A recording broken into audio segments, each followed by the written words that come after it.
Are indeed. Last game of the day is dropping here as we head to everybody's favorite. Ladies and gentlemen, let's go to Riposte.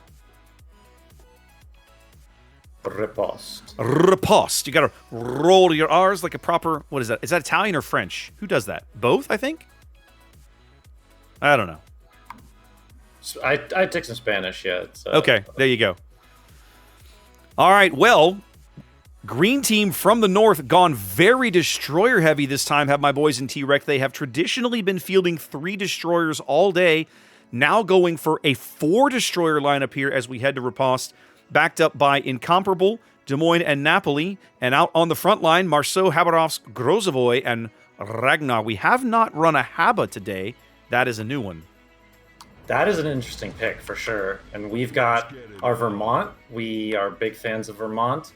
Minnow, we have not run a Minnow yet. Napoli, Nevsky, Gearing, Shima, and Ragnar. We have used Shima, and I'm pretty sure we've also used Ragnar like every game. This will be curious because we have, so of the 5 games today, we have run Vermont as our battleship in 3 of them. The Incomparable is a first here. And then back in game 2, we ran a Schlieffen. The Schlieffen, we didn't get a whole lot of work out of, so they kind of abandoned that strat and went back to something else. And so here we are trying this. This is a large variety of destroyers on this map. And this map already plays pretty quickly because of how close the cap circles are together. So this is going to be a lot of fun to watch. I'm very interested to see what the strat is with your guys' Kaba, how you're going to use that. Because Kaba, I mean, it's kind of slept on a lot, but it can still do stuff. Absolutely. It can do stuff. We ran into one earlier. Dyer was actually playing one back on Tears of the Desert and ran down one of our Kleberts and killed it with his Haberovsk. So it absolutely has a place, but I feel like it's kind of player and map dependent, let's say. For sure, for sure. Going very strong to the seaside here for us. Napoli and Grozovoy, all that's going up north. You guys have gone for a more even split. Cruiser and 2... well, we got 2 cruisers down south, but a 3-3 split there with the Vermont hanging mid, which is where you would expect the Vermont to be. We're not running a Des Moines. Your Des Moines, I think, needs to be quite careful because Vermont Des Moines interaction is quite one-sided. Very painful for the Des Moines. Yeah, well, for the moment, Classic seems content to kind of snuggle up to these islands, use his radar to cover off B and C, while this heavy kind of wide destroyer push / play down the 9 line is out here looking. Nevsky radar coming up, finding Shockwave's Marceau at the head of that push, but nothing spotted in return because Revenge is gearing, laying down smoke. We should be getting A for free. Looks like it. You guys are pretty much full kite on that side. So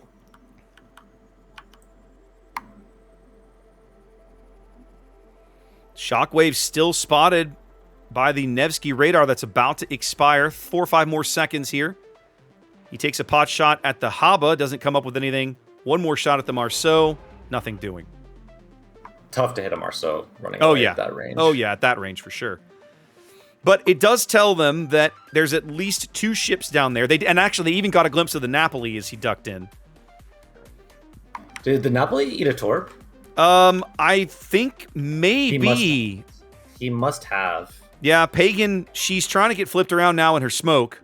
But yeah, I looked over and saw the damage go in, and I think she did eat a torpedo, but would have been a minute. No, a Shima torpedo. I see the Shima now. Torps out on our Shima. He barely dodges. The 12-kilometer Grozovoy torps now, no longer 10. That's right. That went in this patch, didn't it? It was last patch, actually. Was it? No, I thought it was this patch. Oh, well, is it? It's in now then, huh? Yeah. Okay, very nice, very nice. Shockwave's Marceau giving up a lot of health early as the Incomparable begins to push in. You know that the Vermont is salivating on the opportunity to beat up this Incomparable. Ligma, aka Vile, is spotted. Somebody's in his smoke fire detect. he was able to dodge the incomp shells, which is pretty big, but they need to start running because the incomp is very fast, and when the smoke dissipates, which it already is starting to. Big shots on the incomp from the Vermont. He goes dark again as he does. Ligma was dark again briefly as incomp's hydro is up, his heal is ticking, and his speed boost is going. They're going to put, they do manage to pick up C, but they're going to surrender B along the way. Your Grozo just spotted our Shima, but he had smoke ready. Are these Torps going to hit? Nope, barely misses. SAT with a good dodge. SAT very good. Competitive destroyer player. Absolutely. Looks like he's trying to chase the Shimakaze down.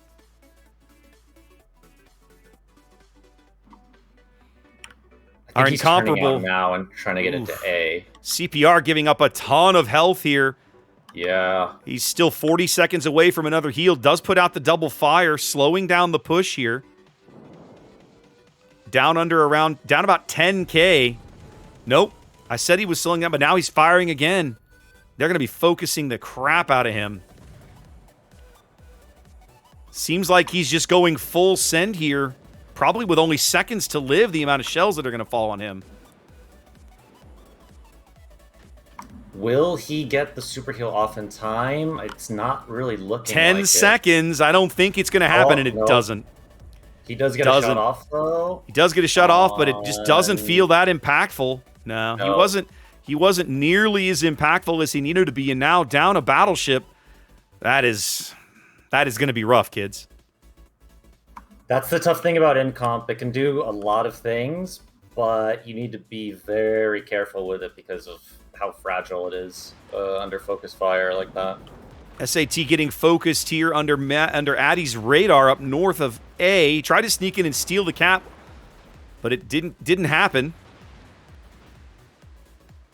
He's got plenty.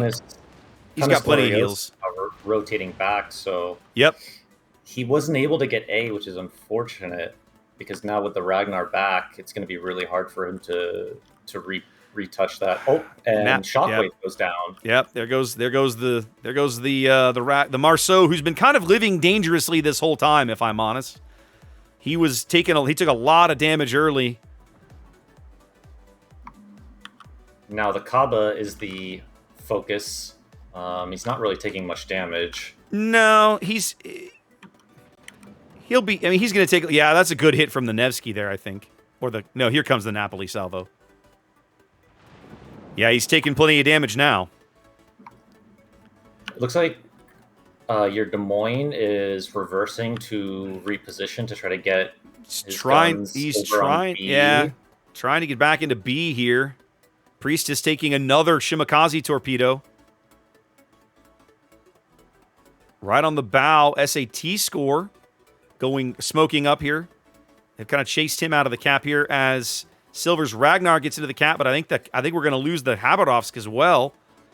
He's still opening up. Yeah, but he's 30 seconds from a heal. This feels like a huge misplay. Needs to try to preserve what little health he has to get to his next heal, but it's not going to happen. Nope. Yeah, he might not have been able to go dark there. I don't know where he was at in terms of fire and guns, but it kind of felt like that was a bit of a misplay there. He was definitely in Nevsky radar. So it might not have, he might have been radared. It might not have mattered. I didn't check that. Yeah. He was about. No, you know what? The Nevsky radar is just about to come off a cooldown, so he couldn't have been under radar. Yeah. Interesting. So he was just opening up. Yeah. Well, it looks like we are going to pick up some caps, but I don't think it's going to matter in the end. We have so few ships and health left. And we have a very healthy Vermont. Oh, I know. Believe me, I know. Napoli spotted in the smoke now. That's Addy's minnow radar again.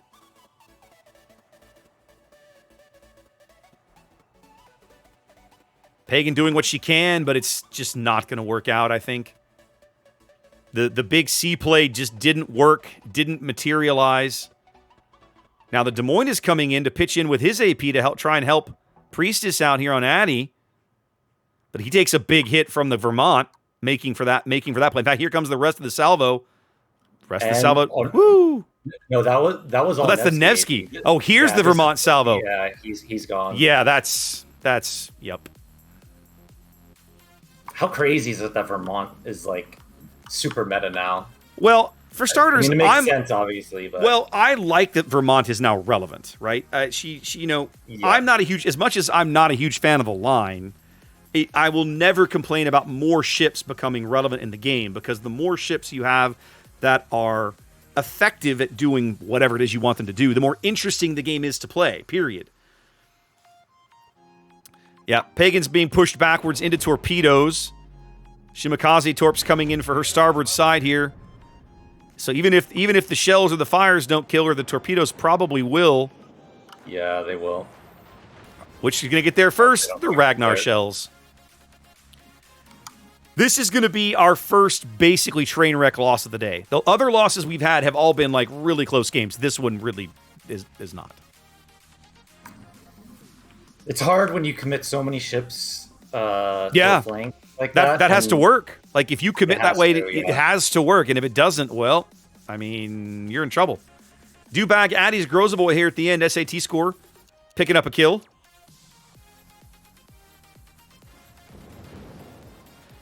I guess for me, the frustration is they've played so well in so many of these games, and they haven't been able to convert a win yet. Well, the good news is that the group stage doesn't really mean much in terms of. No, it really doesn't, I suppose. But it is frustrating. You know, you still want everybody to go home with a win, at least one, right? Be like, well, we didn't win it. We didn't win every game, or, you know, but hey, we still won a game along the way, right? You kind of hope for that, I suppose. Could be somewhat of a blessing. I mean, maybe back to the drawing board, rethink some things, and come back tomorrow and turn it around. Especially Yeah. since you had so many close games. I mean, I would hope so. I mean, I absolutely feel like they had really, really good strats and great execution early in some of these games. It's just, it is frustrating to not be able to convert a win. I say that as the caster. I mean, I imagine the people who did it and they're like, man, we couldn't get a win. Are you kidding me? You know, they had at least 3 games over 900 points, still couldn't quite get over the hump. So that always feels bad. But Bison, GG, man, you guys look really good. Y'all are gonna be tough beat. I think you're the only undefeated team here on day one, if memory serves. Let me go back and check. yeah, I think we are. I checked before, so Because I think in Group 2, everybody had at least one loss. Yep. Everybody's. In fact, it looks like the top team coming out of Group 2 is going to be 3-2. So you went 5-0. You went 5-0 in this bracket. Angel looks like she's going to finish at 4-1. And we got a couple, and John finished at 1-4, and we're the only 0-5 team out of the 12. Sad face. Only way to go is up. Sad face. I hope so. Honestly, the best thing about tomorrow, at least, is that you come back, everything's a best of 3.